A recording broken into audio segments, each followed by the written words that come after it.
Respect du code de l'urbanisme au Burkina, qu'en est-il à Dori? Sur une vingtaine de chantiers contrôlés dans cette ville, seul un répond aux normes de construction. La sortie de terrain de la direction en charge de la question se voulait également un canal de vulgarisation des textes en matière d'occupation des espaces aménagés. Les échos de cette opération de contrôle dans ce journal. Dans ce journal également, nous vous ferons écho du combat de deux associations pour l'accès à l'eau potable et à l'assainissement à Baré dans la commune de Bobo, un village où le manque d'assainissement est à l'origine de 80% des consultations médicales. Un projet de construction de la traînée de Borne-Fontaine vient d'être lancé dans le village avec comme objectif de l'eau potable pour tous et zéro défécation à l'air libre. Bonsoir, merci de nous suivre et toutes nos excuses pour ce faux départ. Le ministère en charge de l'urbanisme veut mettre de l'ordre dans l'occupation des espaces aménagés.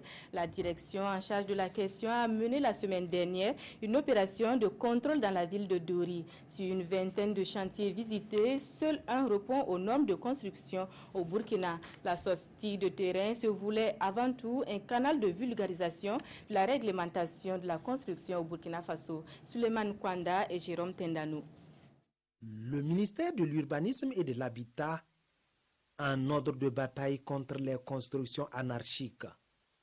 L'opération est conduite par la direction en charge des aménagements et des constructions qui entend ainsi mettre fin aux anciennes habitudes. Nous sommes à Dori dans l'objectif de faire le contrôle sur tout ce qui est construction et aménagement. C'est en même temps une sensibilisation, puisque les gens se disent ne pas être informés de cette loi. Donc nous profitons de faire la sensibilisation. Et voilà pourquoi la peinture rouge arrêt chantier n'a pas été mentionnée. Visiblement, les dispositions réglementaires régissant l'urbanisme et la construction au Burkina sont peu connues. Ici en ville de Dori, là, nous on a commencé de construire il y a longtemps. Donc moi je ne sais pas si on a des choses, on a des permis demandés de construction avant de commencer. Donc je ne sais pas quels genre de documents, mais j'ai mon diplôme, puis j'ai mon entreprise, j'ai mon numéro ici. Autre site, même constat. Ici, obtenir un quelconque document de l'autorité avant de construire, l'on n'en était pas informé. Résultat, les plans se modifient à souhait. En réalité, je pensais me limiter au premier bâtiment. Si à la longue, j'ai eu l'idée au moins d'y aller au second. Donc, je vais aller répondre aux directions de l'urbanisme. Je vais leur demander premièrement d'abord de bien vouloir m'excuser pour ma faute et maintenant me donner les procédures qu'il faut adopter. À certains endroits, la mission s'est même vue contrainte d'appliquer les textes pour faire cas d'école. Tout de même, il y en a qui font l'exception. C'est le seul chantier, un seul chantier qui répond aux normes. Ça veut dire que c'est un chantier qui dispose d'une autorisation de construire. En tout cas, cette action de la direction chargée du contrôle des opérations d'aménagement trouve tout son sens au regard de la situation sur le terrain. Un comité conjoint est annoncé dans les prochains jours afin d'appuyer le passif foncier dans la ville de Dori. Dans la région des Hauts-Bassins, les chantiers de 5 établissements qui étaient abandonnés ou en souffrance sont désormais achevés et même occupés par endroits. Les 3 collèges d'enseignement général et les 2 lycées régionaux ont été officiellement remis aux 4 communes bénéficiaires. L'œuvre du Conseil régional des Hauts-Bassins dans le cadre de la mise en œuvre de sa politique éducative. La cérémonie de remise officielle des clés a eu lieu vendredi dernier à Sokouraba dans la province du Kénédougou et c'était en présence de Karim Ilboudo et Rachid Sawadogo. Avec ce geste, ce sont 5 établissements scolaires réalisés dans la région des Hauts-Bassins qui sont ainsi remis officiellement aux acteurs locaux de l'éducation. 3 collèges d'enseignement général et 2 lycées régionaux à l'image de cette infrastructure inaugurée pour la circonstance. Nous sommes ici au CG de Sokouraba dans le Kénédougou. Nous avons choisi ce site de façon symbolique, sinon de façon cumulative.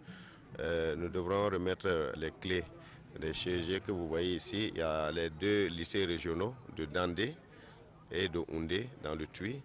En fait, c'était des chantiers abandonnés qui étaient en souffrance. Donc on a dû donc relancer, nous les avons terminés. Puis là, nous avons réalisé 4 salles de classe, il y a un bloc administratif, il y a eu le forage qui a été réalisé et nous avons donc équipé ces nouveaux bâtiments, je pense qu'avec un don de 100 tableaux-bancs. Cette infrastructure vient renforcer les capacités d'accueil de l'établissement en salle de classe. Si vous regardez un peu à votre droite, un bâtiment qui est un peu inachevé. C'est l'APE qui a fait une cotisation spéciale de 10 000 francs pendant 2 ans, afin qu'on puisse avoir ça pour compléter les effectifs, qu'on appelle le nombre de classes. Ok, maintenant ça va revenir encore et renforcer et permettre aux élèves d'avoir des salles de classe plus adéquates et puis et travailler dans les conditions meilleures. Le coût de réalisation des 5 infrastructures est estimé à plus de 86 millions de francs CFA. Un projet du Conseil régional des Hauts-Bassins entrant dans le cadre de la mise en œuvre de sa politique éducative.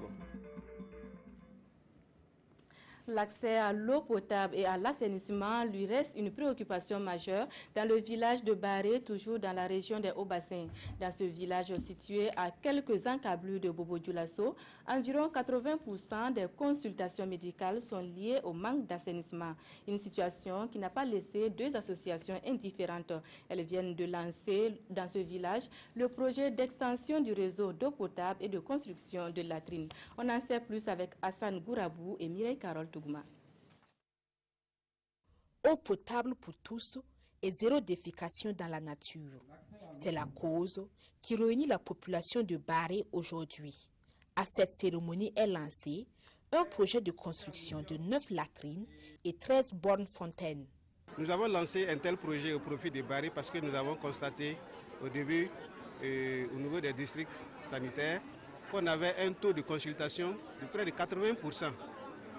Qui était lié à une mauvaise utilisation des eaux souillées et des latrines qui n'étaient pas homologuées pour l'assainissement.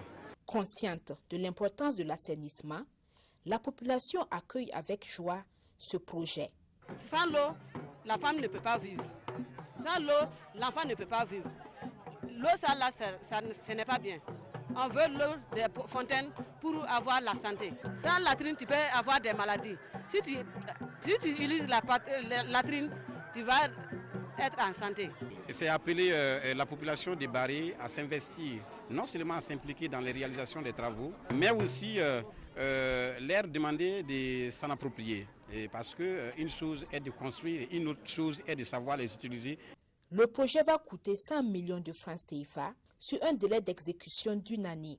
Il est de l'association Baré Tolo en collaboration avec son partenaire belge Telen Tiers Monde. À Nagré, dans la commune de Fada, l'association Base Fandima, elle fait de l'accès au financement son cheval de bataille. Cette association vient d'ouvrir dans ce village un guichet d'épargne et d'accès au crédit. Une manière pour l'association d'aider les populations rurales à vivre dignement en leur permettant de mener des activités génératrices de revenus. Amadou Seydou Nikema, Ibrahim Sanou pour le reportage. Nagré, localité située à une trentaine de kilomètres de Fadan-Gourma, dispose désormais de son propre guichet d'épargne et de crédit.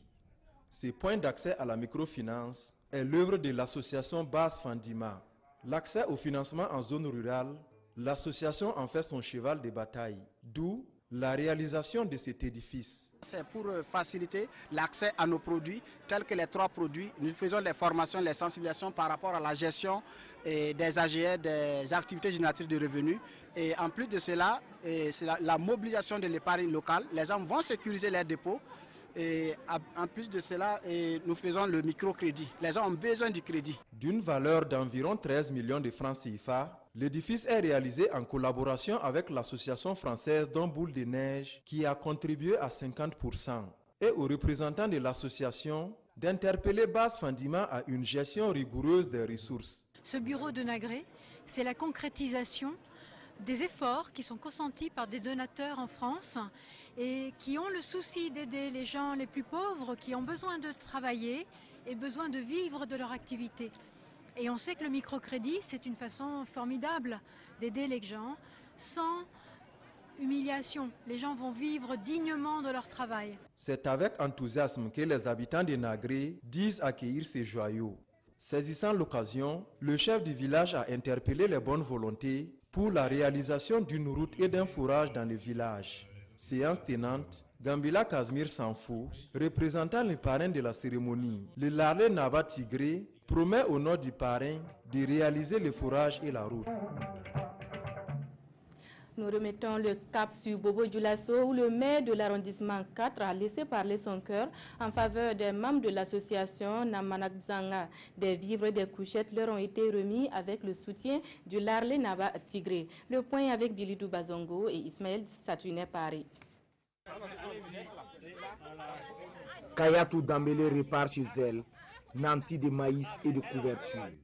Comme elle, chaque femme ici présente bénéficie de la même chose. C'est un rendez-vous avec le maire de l'arrondissement numéro 4 de Bobo Dioulasso pour contribuer un tant soit peu à l'amélioration du quotidien de ces femmes. La distribution de vivres et de couverture à ces femmes nécessiteuses, qui est un don également donné par le Larlé Naba Tigré, son excellence Larlé Naba Tigré, à l'occasion de la journée culturelle de l'Union Burkina Namanakzanga, qui a lieu le 9 décembre 2017. La sélection a été faite par association à travers l'ensemble des secteurs de Bobo Dioulasso et aussi des villages rattachés à la commune de Bobo Dioulasso. Et la distribution part non seulement des associations, mais aussi aux chefs coutumiers. Et c'est une action bien reçue par les bénéficiaires qui l'apprécient à sa juste valeur. C'est une grande joie pour nous. Et le fait que ce don nous a été donné, vous voyez, dans la vie actuelle, la vie est chère. Si un donateur arrive à donner des sacs de maïs et des couvertures pour des femmes, vraiment c'est une grande joie pour nous. Espérant voir la réitération de ces genres d'initiatives, les femmes de l'association Namanakzanga se disent mobilisées à soutenir les actions de développement local, comme le sous-tend le nom de leur structure. Le sanctuaire Notre-Dame de Boudangou, à 7 km de Fada, était le point de convergence des fidèles chrétiens de l'archidiocèse du Goulmou ce dimanche. Ils se sont retrouvés au pied de la colline mariale pour le 13e pèlerinage diocésain. Une célébration eucharistique au cours de laquelle le célébrant a appelé les fidèles à être des ferments pour un monde nouveau. Le reportage de Désiré Ilboudo, Yaya Traoré et Mahamadi Ouedraougou. Les fidèles catholiques de l'archidiocèse de Fada-Ngourma lèvent leur voix pour rendre grâce à Dieu. Ce 13e pèlerinage diocésain du Goulmou est célébré au sanctuaire Notre-Dame de Boudangou à 7 km de la ville de Fada. De la liturgie en passant par des conseils pour garder une inspiration de sainteté, les pèlerins en ont eu pour redynamiser leur foi. Nous sommes en pèlerinage diocésain pour que ces fidèles chrétiens qui bénéficient du sacerdoce de leurs prêtres puissent s'associer aux prêtres pour l'action de grâce et prier, implorer Dieu pour que nous ayons de saintes et nombreuses vocations. Une célébration eucharistique au cours de laquelle les fidèles chrétiens adressent leurs vœux à Jésus-Christ. Chaque année, nous sommes là pour demander à la Vierge Marie, Notre-Dame du Perpétuel Secours, alors de nous secourir dans tous nos besoins, tant spirituels que humains. Nous avons demandé la santé, le succès pour les enfants et aussi la paix dans nos foyers, dans nos familles, la paix au Burkina Faso également. Danse, louanges et animation des chorales venus de diverses paroisses de la région de l'Est marquent également ce 13e pèlerinage diocésain de Fada-Ngourma, célébré sous le thème « À travers des CCB structurés, familles chrétiennes œuvrent pour l'éducation et le soutien des vocations ». C'est sur cette ferveur religieuse que prend fin ce journal. Merci à vous qui l'avez suivi. Bonne suite de programme sur la RTV.